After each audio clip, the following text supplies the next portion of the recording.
नमस्कार, मैं हूं निशा। आप देखना शुरू कर चुके हैं एनजेपी हरियाणा। दोस्तों, आज 30 सितंबर है। राव वीरेंद्र सिंह की पुण्यतिथि है।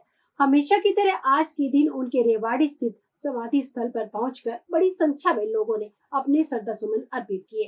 राव वीरेंद्र सिंह एक कुशल प्रशासक थे। उनसे जुड़ी ढेरों यादें लोगों के जहन में है, लेकिन परिवार से अधिक यादें दूसरों के पास होना संभव नहीं है। इसलिए एनजेपी के प्रधान संपादक महेश कुमार वैद ने आज उनके छोटे बेटे राव यादवेंद्र सिंह से भी उनके रेवाड़ी स्थित आवास पर बातचीत की। उनसे पिता से जुड़े संस्मरण जानने का प्रयास किया।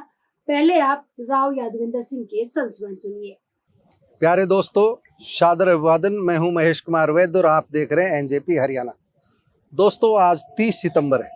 अहिरवाल की राजनीति में खास दिन भी, दुख का दिन भी, प्रेरणा दिवस भी, कुछ भी हम कह सकते हैं।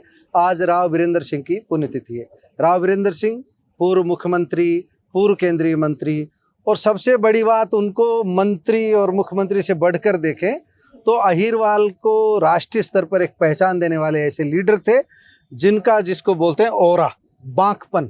दुनिया मानती है, देश मानता है, प्रदेश मानता है और विशेष रूप से अहिरवाल मानता है। हम राजस्थान का जो सटा हुआ एरिया है वहाँ भी जाते हैं तो राव वीरेंद्र सिंह को बहुत आदर और श्रद्धा के साथ याद किया जाता है। आज हम विचार कर रहे थे कि किन से बात करें।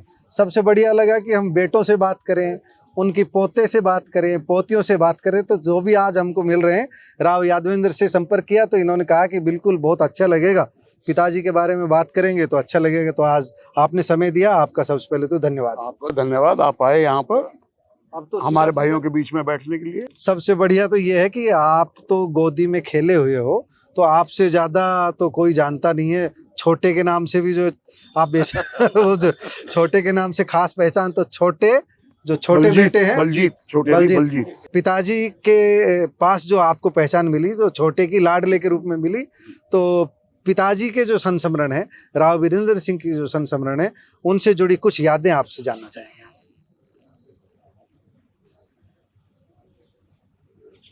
जैसे देखिए, राव साहब के बारे में जो भी कहें, प्राइवेट जो हमारी लाइफ थी वो अलग किस्म की थी। अब मेरे को तो यूं याद है कि रात को 3-3 बजे तक जागता रहता था राव साहब से मिलने के लिए, क्योंकि कहीं ना कहीं निकले हुए होते थे, देर से आते थे। आज तो नारनौल से 45 मिनट में आ जाओगे। वो जब समय था जब 3-3 घंटे लग जाते थे नारनौल से आने में रामपुरा, तो इंतजार करना पड़ता था। तो बेटे को इंतजार करना पड़ता था, मतलब इतनी पापा की व्यस्तता रहती थी जो। हाँ, सुबह निकल जाया करते थे हमारे जगने से पहले, और रात को अगर मिलना है तो इंतजार करना पड़ता था। कभी 2 बजे, कभी 3 बजे आते थे। फिर एक चीज जो सबसे बड़ी शिक्षा दी उन्होंने, कि आपने पॉलिटिक्स में घुसना है, काम करना है तो जनता के लिए काम करना है, अपने स्वास्थ्य के लिए नहीं। और वो आज देख लीजिएगा, हमारे यहाँ एक दफा एमएलए बनते हैं, अरबपति बन जाते हैं, और हम वहीं के वहीं हैं। बल्कि राव साहब के टाइम में तो एक आध किला जमीन बेच के जब इलेक्शन लड़ा जाया करता था, तो हमारी तो जमीनें कम होती गई, बेच के लड़ते रहे, बाकियों के पता नहीं। तो ये सबक, मतलब उस समय का जो ढर्रा था, बहुत ईमानदारी का, जो राजनीति का नहीं, उनका वो सिखाया हुआ हम आज तक निभा रहे हैं। हम सारे आज तक निभा रहे हैं।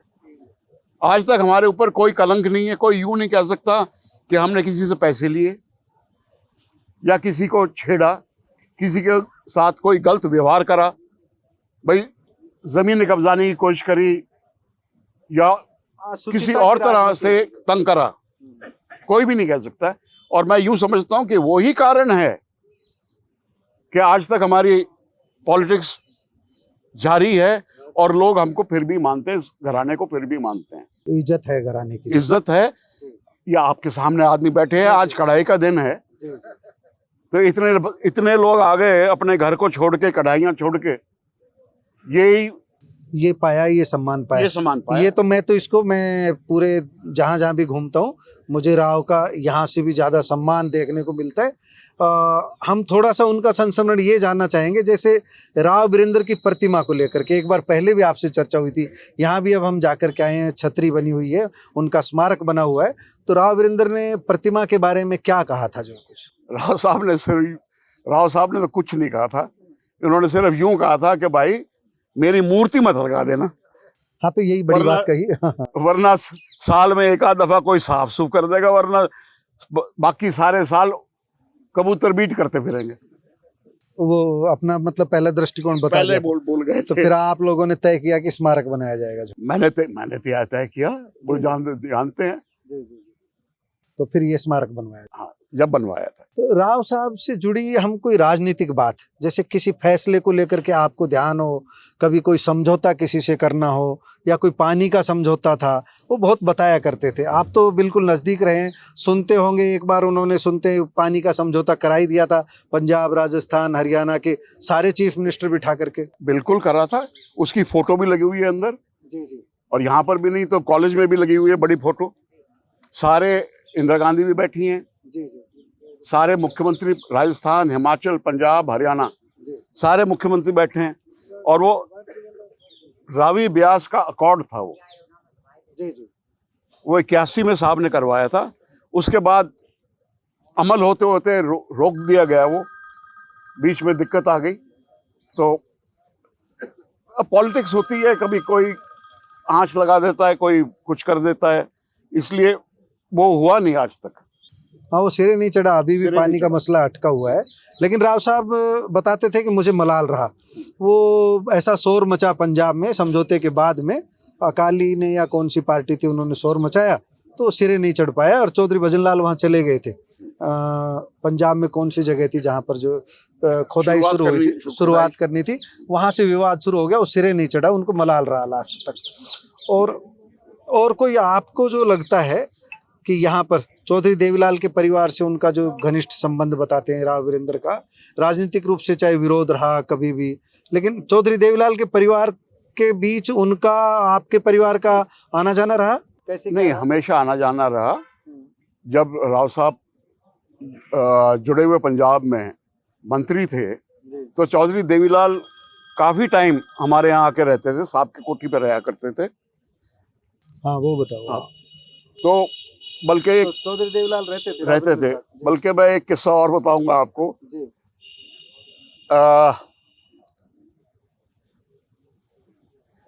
इंद्रजीत भाई को एक दफा चौधरी देवीलाल ने उठा लिया। अच्छा। मतलब खेलते खेलते प्यार में उठा लिया। भाई हट्टे कट्टे लंबे तो थे ही। तो भाई को जब उठाया, एक कुत्ते ने यहाँ से बाजू पकड़ ली, एक कुत्ते ने यहाँ से बाजू पकड़ ली। देवीलाल की चौधरी देवीलाल की। हाँ, घर के अंदर। और वो घर के अंदर किसी को कुछ नहीं कहते थे। अब भाई से कोई आवाज निकली होगी एकदम कि क्या हो रहा है, तो दोनों एक कुत्ते ने ये बाजू पकड़ी, एक ने यहाँ से पकड़ी। चौधरी देवीलाल और रह गए होंगे खड़े एकदम सन्न। तो ये इस तरह का किस्सा था। तो चौधरी देवीलाल यहाँ आते थे, रुकते थे, रामपुरा में भी आके रुकते थे। रामपुरा में भी आके रुकते थे। तो ये जो अपना राव वीरेंद्र के समय में जो गौशालाएं हैं यहाँ का, इनका जो संरक्षण का देखरेख का काम चलता था, इनसे जुड़ी यादें किस तरह प्रबंधन करते थे सारी चीज़ों का? भगवत भक्ति आश्रम भी देखते थे, यहाँ भी देखते थे, दिल्ली गुड़गांव भी देखते थे। देखिए, साहब की काबिलियत का मैं क्या बताऊं, मैं तो लड़का हूँ, वरना यूं कहेंगे फूक भर रहा है अपने आप में। ना फिर भी आपको तो पता है। उनके सबसे बड़ी बात थी, वो आदमी परख लिया करते थे कि ये आदमी ये काम संभाल सकता है, और उसको फिर वो चार्ज दे दिया करते थे कि भाई तू संभाल, अगर दिक्कत आए तो मेरे को आके बताना, मैं सुलह करूँगा। तो जैसे आश्रम बाईजी सुमित्रा चलाती थी जब तक वो जिंदा रही, ठीक है ना। गौशाला भाई साहब राम सिंह चलाया करते थे, उनको चार्ज दे रखा था। तो ऐसे साहब आदमी ढूंढ कर काम दिया करते थे। उनका जैसे गांव में एडमिनिस्ट्रेशन का काम उनका था, रोज रोज का संभालना, जिसको नियुक्त कर दिया उसका काम। वो तो फाइनल रिपोर्ट लेते थे कि मेरे को जो तो उनका चुनाव प्रबंधन जानना चाहेंगे। कहते हैं बहुत दूरदृष्टा थे, गांव में जाते थे, अपने लोगों को डांट दिया करते थे। कहते कि जो उनको बिलेंदर कहने वाले हैं ना, क्या बोलते थे, राव बिलेंदर बिलेंदर वाले मेरे, और जो राव बिलेंदर कहने लग गया कि भाई वो समझ लो अब थोड़ा थोड़ा आधुनिक बनता जा रहा है। तो वो जो किस्से हैं चुनाव के दौरान वो चलते थे, उनका बताओ कोई। आपको जाना हुआ साथ चुनाव प्रचार में कभी? मैं तो हमेशा साथ रहता था साहब के। साहब की जो डांट मारने की आदत थी ना, वो प्यार की थी। तो कहते अगर ये नाराज होके निकल गया तो मेरा नहीं है, और रूठ भी जाया करता ना कोई तो वापस बुलवा लिया करते थे उसको, बुलवा लिया करते। अरे क्या उसको लेके आ जाए ना, नाराज हो गया। वो टाइम और आज का टाइम कुछ और है। उस वक्त गांव में 2-4 आदमी गिने चुने हुआ करते थे जिनकी राय साहब लिया करते थे, और गांव भी उन 4-5 आदमियों की बात मानता था। जो उन्होंने कह दिया सो कह दिया। कल शाम को ही बात हो रही थी कि भिवानी हिसार की साइड से 5-7 आदमी आया करते थे सुबह की गाड़ी पकड़ के, और शाम को वापस चला जाया करते थे साहब से ये पूछने के लिए जी क्या करना है इलेक्शन में। सिर्फ ये पूछने आते थे? सिर्फ ये पूछने आते। और जो उन्होंने कह दिया वो उस इलाके में जाके प्रचार कर दिया करते थे, अहीरों के गांव में, कि भाई वहां से ये आदेश आया है, इसका पालन करना है। और वो ही हुआ करता था। आजकल तो यूं है, एक भाई के हाथ रख दो दूसरा भाग लेगा कि भाई मेरे हाथ क्यों नहीं धरा, वो अपने साथ इजी कनेक्टिविटी ये दिक्कत हो गई है। अच्छा, जब इंदिरा गांधी से दूरी बन गई थी, फिर दोबारा इंदिरा गांधी के साथ जुड़ना हुआ, विशाल हरियाणा पार्टी की कुछ यादें ताजा है आपके मन में?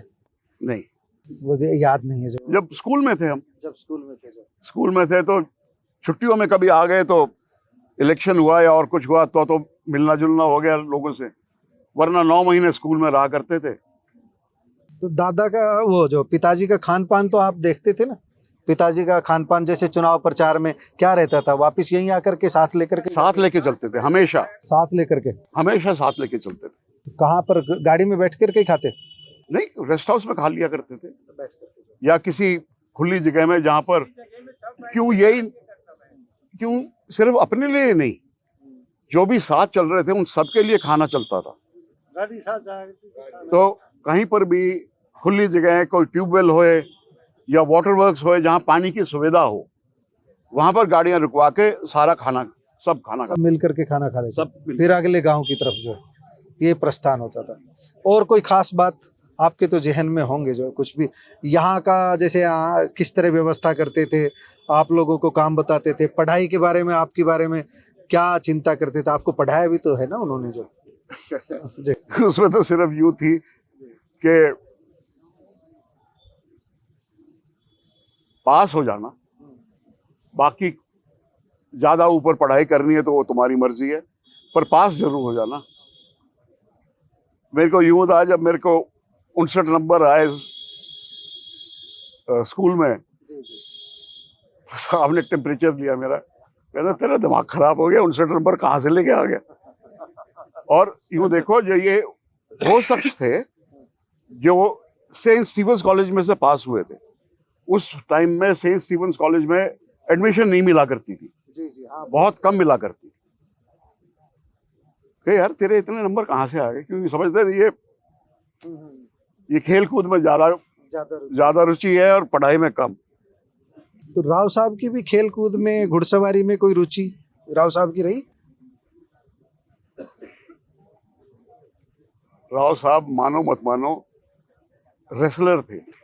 अच्छा, ना मान ही लेंगे। रेसलर थे, स्कूल में भी रेसलिंग करी, कॉलेज में जाके भी करी, फिर कॉलेज में छोड़ दी। अच्छा, तो जैसे यहाँ पर बताते हैं, हमें राघवेंद्र जी बता रहे थे शायद एक बार, तो पहले यहाँ पर जो रामपुरा में आते थे तो जो राजगद्दी रहती थी, राजगद्दी को नमन करते थे लोग आकर के, उन्होंने उस परंपरा को बंद किया था। आपको कुछ याद है उस बारे में? अच्छा, राघवेंद्र भाई तो बड़े हैं, उम्र में काफी बड़े हैं, तो उन्होंने ज्यादा देखा हुआ है, तो उनसे भी बात करेंगे हम। देखो, यादवेंद्र जी ने पिताजी के बारे में काफ़ी कुछ बताया है, उनके व्यवहार के बारे में, उनकी मिलनसारिता के बारे में। उम्मीद है आपको दी गई जानकारी काफ़ी अच्छी लगेगी। आपका धन्यवाद साहब, आपने समय दिया। धन्यवाद महेश। दोस्तों, आपने राव यादवेंद्र सिंह से राव साहब के बारे में बहुत कुछ समझा। हमें लगता है कि आज के लिए 20 फरवरी को उनके जन्म दिवस पर रिकॉर्ड की गई वीडियो सुनना भी जरूरी है। इस वीडियो में महेश कुमार वैद ने विस्तार से उनके बारे में बताया है। आइए अब 20 फरवरी 2025 को हमारी दूसरे चैनल एनजेपी इंडिया पर रिकॉर्ड की गई उस वीडियो के प्रमुख अंश सुनते हैं, जिसमें राव से जुड़े कुछ अन्य रोचक जानकारियां उपलब्ध हैं। सबसे पहले ये बताएंगे कि राव वीरेंद्र सिंह की प्रतिमा क्यों नहीं है। उनकी याद में स्मृति स्थल तो बनाया हुआ है, रेवाड़ी के नारनौल रोड पर आप जाएंगे तो उनका स्मृति स्थल नजर आएगा, मगर यह एक तरह से राव की छतरी कही जा सकती है। आज उनके मंझले बेटे यादवेंद्र सिंह सहित परिवार के अन्य सदस्यों व अन्य स्थानों से आए गणमान्य लोगों ने, उनके शुभचिंतकों ने उनके स्मृति स्थल पर श्रद्धा सुमन भी अर्पित किए। हमेशा की तरह उनकी प्रतिमा यहाँ इसलिए नहीं है क्योंकि राव वीरेंद्र ने अपने निधन से काफ़ी समय पहले ही अपने बेटे राव इंद्रजीत सिंह, राव अजीत सिंह व राव यादवेंद्र सिंह को यह कह दिया था कि उनकी प्रतिमा नहीं लगानी है। इसके पीछे उन्होंने कारण बताया था कि प्रतिमाओं की सफाई नहीं होती और अक्सर कोए उन पर बीट करते रहते हैं। उनका दिखावे में यकीन नहीं था, इसलिए वह कहकर गए थे कि उनकी प्रतिमा न लगाई जाए और परिवार इसका पालन कर रहा है। अब राव वीरेंद्र के अंतिम साक्षात्कार की बात करते हैं। राव ने अपना अंतिम साक्षात्कार मेरे साथ किया था। उस समय मैं दैनिक जागरण में चीफ रिपोर्टर की हैसियत से सेवारत था। उस समय राव ने अपने साक्षात्कार में 2 बात बहुत प्रमुखता से कही थी। मैं आज़ाद, मेरी पार्टी आज़ाद, मेरे ख्यालात आज़ाद। मतलब स्पष्ट कर दिया था कि वह अब किसी पार्टी में नहीं है। आप इस साक्षात्कार को अपनी स्क्रीन पर देख भी सकते हैं। उनका निधन 30 सितंबर 2009 को हुआ था और उनका साक्षात्कार उनके निधन से मात्र 7 दिन पहले 23 सितंबर को लिया गया था। इस साक्षात्कार में राव ने अपना वह दर्द भी साझा किया था जो अक्सर वह मेरे साथ प्रकट करते रहे थे। राव जब केंद्र में सिंचाई मंत्री थे तब वह चाहते थे कि दक्षिण हरियाणा के खेतों तक नहरी पानी पहुँचे। तत्कालीन प्रधानमंत्री इंदिरा गांधी ने जल बंटवारे को सिरे चढ़ाने के लिए ही उन्हें केंद्र में सिंचाई मंत्री का दायित्व दिया था। राव वीरेंद्र ने पंजाब, हरियाणा और राजस्थान के मुख्यमंत्रियों की सहमति बनाकर इस समझौते को सिरे भी चढ़ा दिया था, लेकिन जल्दबाजी ने खेल बिगाड़ दिया। राव का कहना था कि तत्कालीन मुख्यमंत्री भजन लाल ने श्रेय लेने की होड़ में जल्दबाजी में श्रीमती इंदिरा गांधी को पंजाब ले जाकर SYL का अधूरा निर्माण शुरू करा दिया और इस तरह की बयानबाजी हुई उस समय, जिससे पंजाब में आंदोलन जोर पकड़ गया। अकालियों का आंदोलन जोर पकड़ा तो हालात ऐसे बने कि राव को सिंचाई मंत्री का ओहदा भी छोड़ना पड़ा। राव वीरेंद्र कहते थे कि अगर भजन लाल बीच में हस्तक्षेप नहीं करते आज हालात दूसरे होते। यह राजीव लोंगोवाल समझौते से पहले की बात है। उनका साक्षात्कार 24 सितंबर 2009 के अंक में प्रकाशित हुआ था। यही उनकी ज़िंदगी का सबसे बड़ा पछतावा था। इस साक्षात्कार में उन्होंने इसे प्रकट भी किया था। यह वर्ष 1999 के लोकसभा चुनाव की बात है। तब भारतीय जनता पार्टी ने उनके बेटे राव इंद्रजीत सिंह के सामने महेंद्रगढ़ लोकसभा सीट से कारगिल की वीरांगना डॉक्टर सुधा यादव को चुनाव मैदान में उतारा था। राव इंद्रजीत कांग्रेस के टिकट पर मैदान में थे। तब कारगिल युद्ध समाप्त हुए अधिक समय नहीं हुआ था। उस समय लोग कह रहे थे कि भाजपा ने महेंद्रगढ़ की सीट तस्तरी में डालकर कांग्रेस को सौंप दी है। उस समय महेंद्रगढ़ लोकसभा सीट अस्तित्व में थी। यह परिसीमन से पहले की बात है। इसके बाद गुड़गांव लोकसभा सीट अस्तित्व में आई। उस समय जब ज़्यादातर लोग ये कह रहे थे कि राव इंद्रजीत सिंह की जीत बेहद आसान रहेगी, तब राव वीरेंद्र सिंह अपने कुछ खास लोगों को कहते थे कि संभल कर चलना, डॉक्टर सुधा यादव को कमज़ोर मत समझ लेना। वह हालात को भांप चुके थे और जानते थे कि उनका बेटा डॉक्टर सुधा यादव के सामने जीत नहीं पाएगा। उन्हें पता था कि लोगों में कारगिल की वीरांगना के प्रति झुकाव है, उनके प्रति सहानुभूति है।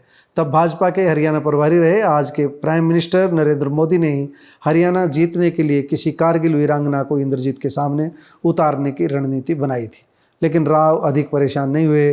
उन्हें पता था कि राजनीति में उतार चढ़ाव आते ही रहते हैं। आपको वीडियो अच्छी लगे तो लाइक करें, शेयर करें, चैनल को सब्सक्राइब करें। धन्यवाद।